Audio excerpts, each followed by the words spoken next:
A lot to be proud of, and it all happened so fast, like it's hard to appreciate in the moment.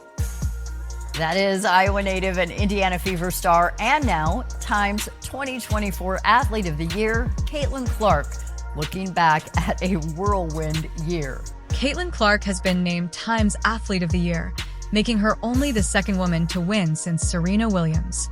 But there's surprising behind-the-scenes drama you won't expect. So, Caitlin Clark and Christie Sides. Christie Sides, the first WNBA coach that Caitlin Clark played for. And surprisingly, even though in her recent Time article, she was very positive around WNBA coaches in general. She was very positive around how good the quality of coaching was in the WNBA. But she took a not so subtle jab at Caitlin Clark, at Christie Sides today. In a tell-all interview, Clark finally breaks her silence. She's dishing on the good, the bad, and the ugly. In a revealing interview, Caitlin Clark finally speaks out, sharing the highs, lows, and challenges of her historic season. She opens up about her relationship with former coach Christie Sides, the team's struggles, and how a crucial coaching change could shape the future of the Indiana Fever for years to come. Don't miss this behind-the-scenes look at their story. Time magazine highlighted Caitlin Clark's incredible impact on basketball, noting that few athletes have transformed their entire sport as she did in just 5 months. The small-town Iowa native took the WNBA by storm, revolutionizing the game after a legendary college career. In 2024, Clark broke the NCAA Division I women's basketball scoring record and even surpassed Pete Maravich's all-time college scoring record for both men and women. Her journey from college superstar to WNBA rookie is nothing short of groundbreaking.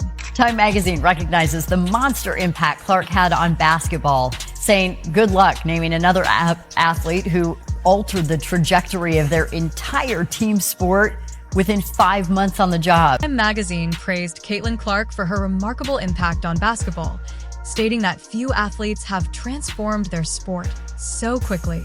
The small-town Iowa native made a stunning debut in the WNBA, changing the game after an extraordinary college career.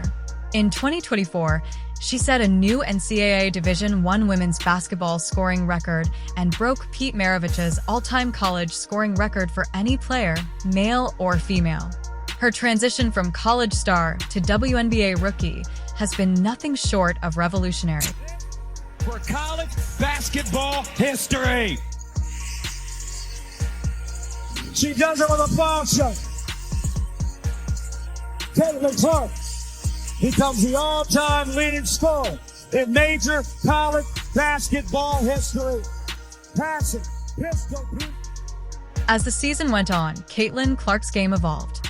She studied defensive strategies, adapted her play style, and consistently outsmarted even the toughest defenders.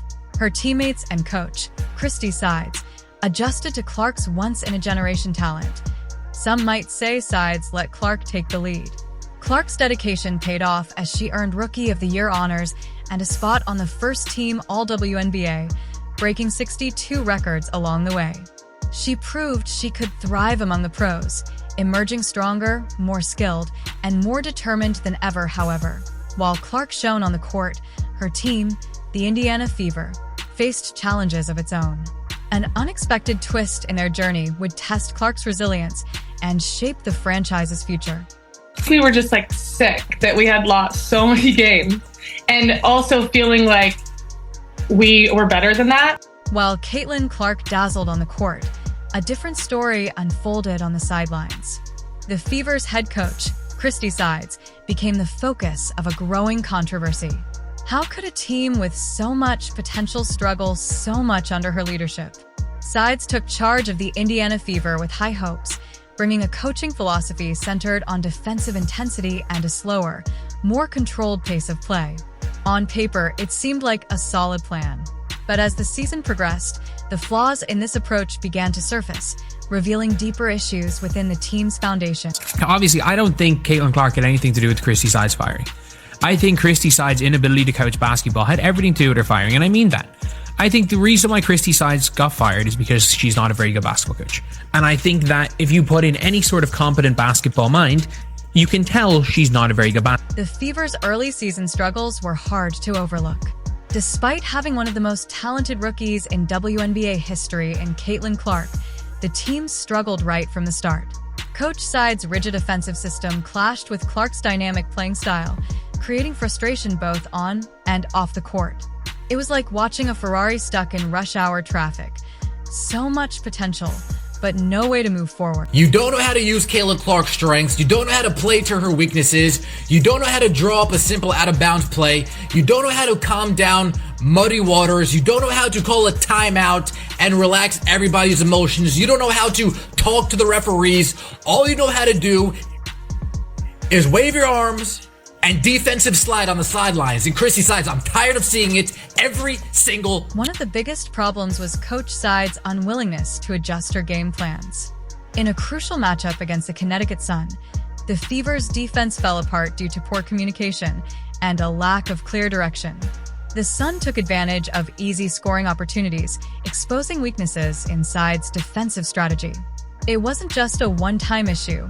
This pattern repeated itself throughout the season. A lot of the things she did well were like good assistant coach things. Things you want from a good assistant coach. Not your head coach. Was she good in game adjustments? No. Was she good at making subs? No.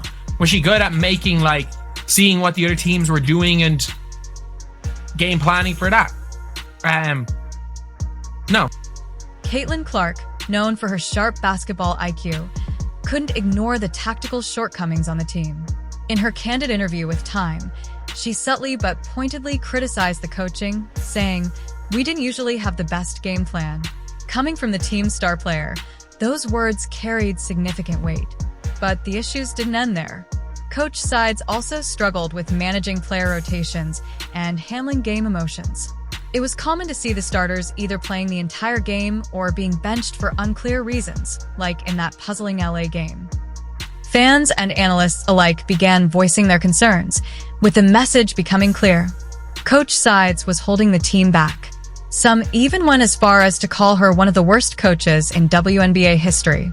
One particularly harsh comment described her as the kryptonite to Caitlin Clark's Superman powers. Ouch. As the season went on, the pressure on Sides grew.